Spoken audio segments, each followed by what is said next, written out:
Hi everyone! In this video, I'll show you how to install and set up Razer Synapse 4 in just a few simple steps. Let's get started. First, head over to the official Razer website at razer.com/synapse-4. Click on Download Now under Razer Synapse 4. Once the file is downloaded, open it and follow the installation prompts.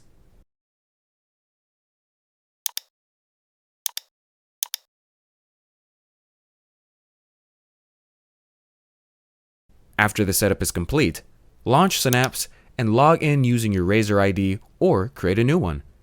Your connected Razer devices will automatically show up. From here, you can start customizing lighting, macros, and performance settings. Make sure to install any updates if prompted and allow Synapse to run in the background for real-time control. And that's it! You've successfully installed and set up Razer Synapse 4. If you found this video helpful, don't forget to like and subscribe for more tips and tutorials. Thanks for watching, and I'll see you in the next video.